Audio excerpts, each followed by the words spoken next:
you've mentioned the two different types of areas. So you've got the high yield areas in I think you mentioned New York State and also upstate New York, Rochester, Buffalo, Niagara Falls. So they're on the borders of Canada, where prices over the border are 10 times the price. But their upcoming places, Rochester is a big university city, the second largest city in New York State. It's got a very high degree rate. A lot of Silicon Valley companies are moving up to Rochester and Detroit to take advantage of a skilled labour market, cheaper premises. So these places are up and coming markets. And then we look at so that's where the high yields are, the cheaper properties. And then we look at Texas, where the main investment there is capital growth, somewhere between 8 and 12%, depending on where you are. And Forbes.com, I think you may be Yes. aware of them. They've just released their number one investment cities of 2015, and 5 of the top 10 are in Texas. Number 1 being Houston, Texas. Right. So the old adage of follow the money.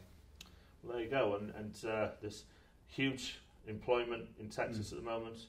Property prices are not reflective of the market. They're growing at a substantial rate, between 8 and 12% a year, and that's what they've been doing for the past 2.5 years. And very affordable. A 4-bedroom, 5-bedroom, brand new property, fully refurbished. The American dream home, as you would picture it in your head, with a big kitchen and a big fridge, etc., and a nice yard. You know, you can get in there from around £100,000, and your actual investment would be 40% of that, because it's 60% financing. So £45,000 will get you a 4-bed, beautiful home in Texas, going up at 8, 10, 12% a year. For around £100,000. Pounds, that's right, yeah. And rental income in pounds? Yeah, the net yields between 7 and 8%. Okay. Yeah. So you can finance 60% of it, which brings your net down a little bit. You're not getting a huge income, but it's the term wiping its face. Yes. That's what you'll get, and you'll get a nice capital growth on the property over the coming years. Well, yes. I mean, in the US, it's no different from the UK. There are, when we look now, central London, gross yields of around 2% for single lets, and there are parts of the UK where you can get considerably more.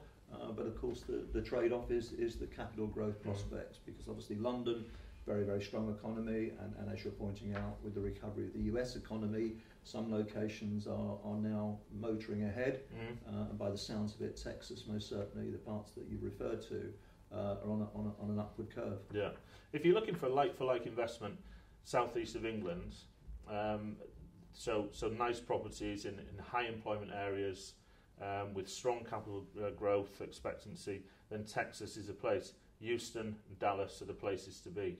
£100,000 for a 4-bedroom house is the crazy figures for us here in the UK, with professional white-collar workers, and even with financing, you'll still be getting somewhere around 4 or 5% net yield on your investment. So if you want a like-for-like investment, Texas is a place.